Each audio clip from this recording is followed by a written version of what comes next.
नमस्कार दोस्तों, मैं मनोज कुमार एक बार फिर से स्वागत करता हूं रोजगार समाचार में। इस चैनल पर आपको लेटेस्ट सरकारी नौकरियों से संबंधित रोजगार समाचार हम डेली बेसिस पर उपलब्ध कराते हैं। आज हम आपके लिए लेकर आए हैं भारतीय तट रक्षक इंडियन कोस्ट गार्ड के अंतर्गत असिस्टेंट कमांडेंट रिक्रूटमेंट 2023। ऑनलाइन आवेदन मांगे जा रहे हैं योग्य भारतीय नागरिकों से। टोटल पदों की संख्या है 46। तो दोस्तों, वीडियो के दौरान हम पूरी जानकारी इस पदों से संबंधित उपलब्ध करा रहे हैं, इसलिए वीडियो को शुरू से अंत तक जरूर देखें। साथ ही वीडियो को लाइक कर दें, अपने दोस्तों में जरूर शेयर कर दें। पहली बार चैनल पर आए हैं तो चैनल को सब्सक्राइब कर लें और बेल आइकन को जरूर दबा दें। चलिए शुरू करते हैं। सब्सक्राइब करें लेटेस्ट रोजगार समाचार के लिए, साथ ही बेल आइकन को जरूर दबाएं। आओ शुरुआत करें नए कल की।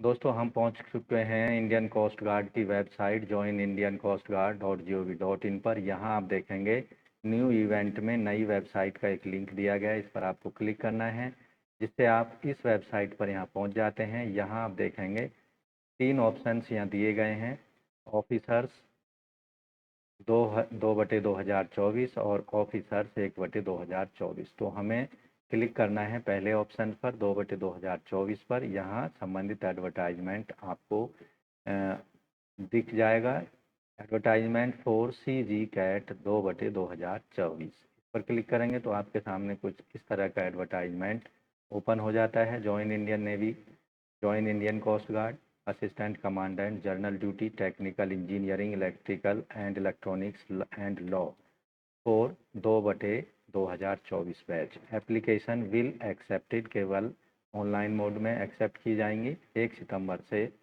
यानी आज से लेकर 15 सितंबर 2023 शाम 5 बजे तक। एजुकेशनल क्वालिफिकेशन, उससे पहले आपको बता दें assistant commandant group A gazetted officer के पद हैं। एलिजिबिलिटी, जनरल ड्यूटी के लिए यहाँ पर आवेदक की आयु सीमा 21 से 25 साल के बीच 1 जुलाई 2023 के आधार पर होनी चाहिए। आवेदक का जन्म 1 जुलाई 1998 के पहले का नहीं होना चाहिए और 30 जून 2002 के बाद का नहीं होना चाहिए। 5 साल का अधिकतम आयु सीमा में छूट दी जाएगी ऐसे कैंडिडेट्स को जो इंडियन कोस्ट गार्ड में पहले से नौकरी कर रहे हैं। ये पद केवल मेल कैंडिडेट्स के लिए हैं। आवेदक ने किसी भी सब्जेक्ट में 60% अंकों के साथ में डिग्री हासिल की होनी चाहिए। साथ ही 12वीं लेवल पर मैथमेटिक्स और फिजिक्स उसने पढ़ी हो, कम से कम 55% उसमें अंक हासिल किए हों। SC/ST के लिए यहाँ पर जो परसेंटेज की बाध्यता है 55% रखी गई है। टेक्निकल, मैकेनिकल और टेक्निकल, इलेक्ट्रिकल और इलेक्ट्रॉनिक्स, यहाँ पर भी आयु सीमा 21 से 25 साल के बीच होनी चाहिए 1 जनवरी 2023 के आधार पर। ये जो पद हैं केवल मेल कैंडिडेट्स के लिए हैं। आवेदक के पास में संबंधित स्पेशलाइजेशन में बीटेक की डिग्री या इंजीनियरिंग की डिग्री होनी चाहिए, जैसे नवल आर्किटेक्चर, मैकेनिकल और मैराइन ऑटोमोटिव और मैकाट्रॉनिक्स और industrial and production, metallurgy and design, aeronautical और एरोस्पेस में 60% अंकों के साथ में, या फिर इलेक्ट्रॉनिक्स और इलेक्ट्रिकल कंडीशन में इलेक्ट्रिकल या इलेक्ट्रॉनिक्स, टेलीकम्युनिकेशन, इंस्ट्रूमेंटेशन या instrumentation and control, electronics and communication, power engineering या पावर इलेक्ट्रॉनिक्स में। तो ये कंडीशंस आपको ध्यान रखनी है। साथ ही यहाँ पर भी कंडीशंस दी गई है, 12वीं क्लास में फिजिक्स और मैथमेटिक्स आवेदक ने जरूर पास किया हो 55% अंकों के साथ। लॉ एंट्री के लिए आयु सीमा सेम रखी गई है। ये पद मेल और फीमेल कैंडिडेट्स के लिए हैं। आवेदक के पास में 60% अंकों के साथ लॉ की डिग्री होनी चाहिए किसी मान्यता प्राप्त यूनिवर्सिटी से। यहाँ SC/ST के लिए जो परसेंटेज की बाध्यता है 55% होनी चाहिए और जनरल के लिए 60% होनी चाहिए। अधिकतम आयु सीमा में SC/ST को 5 साल का, OBC NCL को 3 साल की यहाँ पर छूट दी जाएगी। इसके साथ 5% का रिलैक्सेशन दिया जाएगा परसेंटेज में SC/ST कैंडिडेट्स को। Applicable only for degree marks and not applicable for 10+2 marks, यानी 12वीं के मार्क्स के लिए SC/ST को 5% का रिलैक्सेशन अवेलेबल नहीं होगा। असिस्टेंट कमांडेंट की जो कैटेगरी वाइज वैकेंसी हैं टेक्निकल की जनरल ड्यूटी की टोटल 25 वैकेंसी हैं, जिनमें एससी की 4, एसटी की 2, ओबीसी की 6, ईडब्ल्यूएस की 1, अनरिजर्व की 12 हैं। टेक्निकल की टोटल 20 हैं, जिनमें एससी की 3, एसटी की 1, ओबीसी की 5, ईडब्ल्यूएस की 1, अनरिजर्व की 10 हैं। लॉ में केवल 1 वैकेंसी है, जो केवल जनरल कैंडिडेट्स के लिए रखी गई है। असिस्टेंट कमांडेंट के इन पदों के लिए जो सिलेक्शन प्रक्रिया पूरी की जाएगी वो स्टेज 1 से लेकर 5 तक स्टेजों में पूरी की जाएगी, यानी स्टेज 1, 2, 3, 4 एंड 5 कंपलसरी होंगे सभी कैंडिडेट्स के लिए।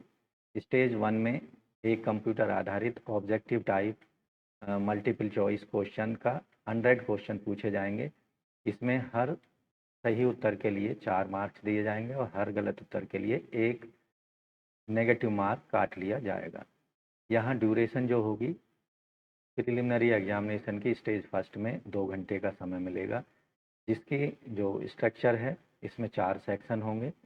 ए सेक्शन में इंग्लिश के 25 प्रश्न, बी सेक्शन में रीजनिंग एंड न्यूमेरिकल एबिलिटी के 25, जनरल साइंस एंड मैथमेटिकल तीसरे सेक्शन में 25 प्रश्न और डी सेक्शन में जनरल नॉलेज पर 25 प्रश्न पूछे जाएंगे।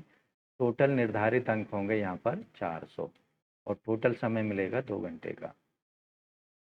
ऐसे कैंडिडेट जो स्टेज 1 को क्वालिफाई कर लेंगे उन्हें स्टेज 2 प्रिलिमिनरी सिलेक्शन बोर्ड में सम्मिलित होना होगा। इसका आयोजन नोएडा, मुंबई, गोवा, चेन्नई, कोलकाता जैसे सेंटर्स पर किया जाएगा। यहाँ कैंडिडेट्स को पीएसवी सेंटर्स पर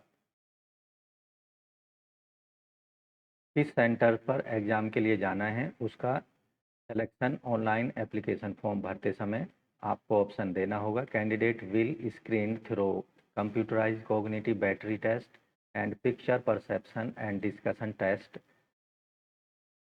यहाँ जो CCBT will be only in English language, जबकि ऑब्जेक्टिव टाइप हो गए सभी questions. During PP and DT the candidate are expect to speak and discuss in English. However, they are free to speak in Hindi also.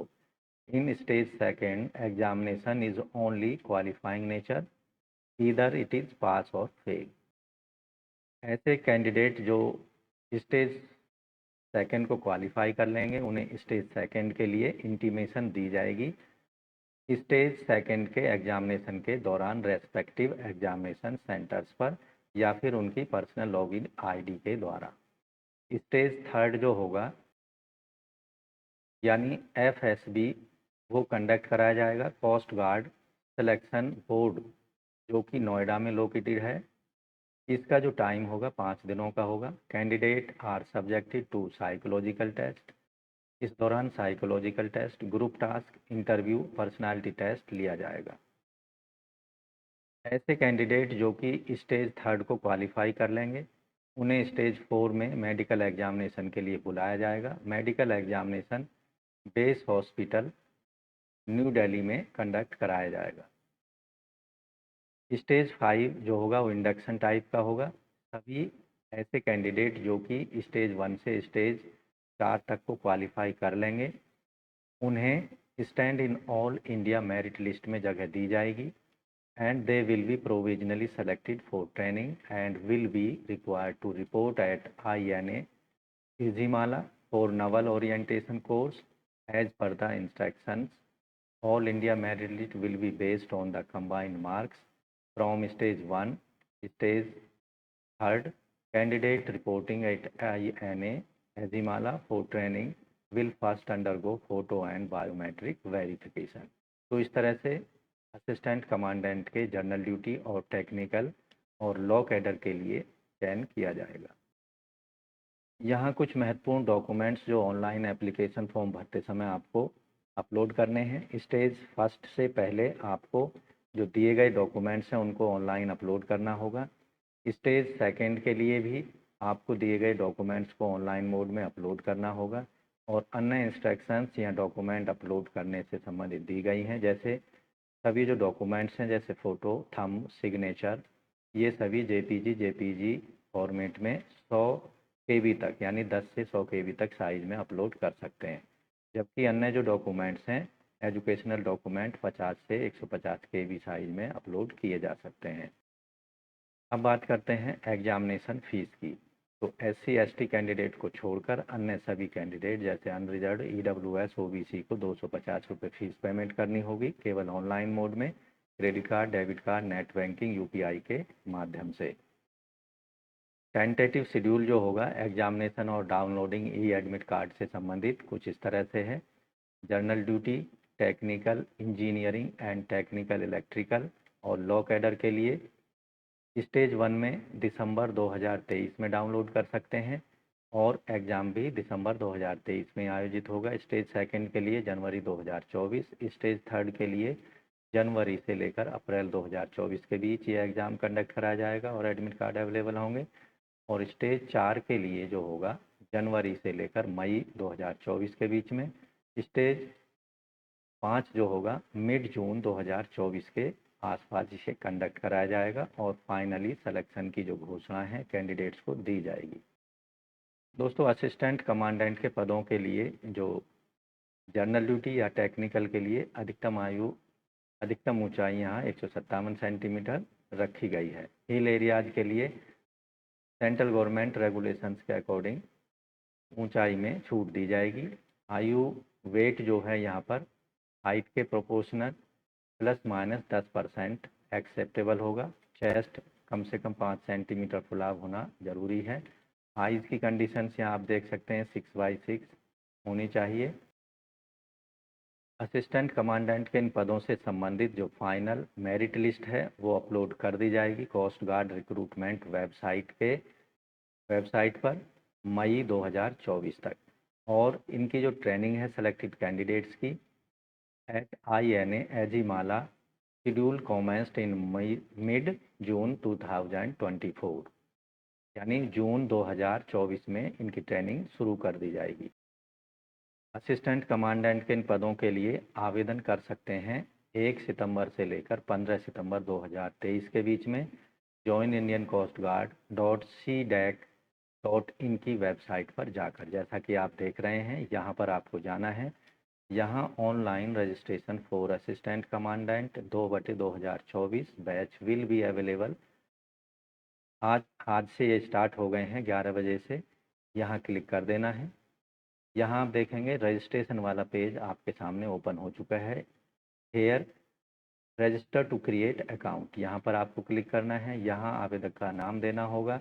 आवेदक का नाम, father's name, mother's name, nationality Indian select कर लेनी है, gender male female, email ID दे देनी है, confirm कर देना है उसे, मोबाइल नंबर दे देना है और जनरेट OTP पर क्लिक कर देना है। इससे आपके मोबाइल नंबर और ईमेल पर एक OTP भेजा जाएगा, उसको यहाँ पर वेरीफाई कर देना है दोनों को। और यहाँ आप देख रहे हैं where did you get information about Indian coast guard, तो यहाँ से आपको देख लेना है कहाँ से आपको इन्फॉर्मेशन मिली इन पदों के संबंध में और सबमिट पर क्लिक कर देना है। इससे आपको एक रजिस्ट्रेशन नंबर इशू कर दिया जाएगा, आपका पासवर्ड भी इशू हो जाएगा। उसका इस्तेमाल करके आपको लॉगिन कर लेना है।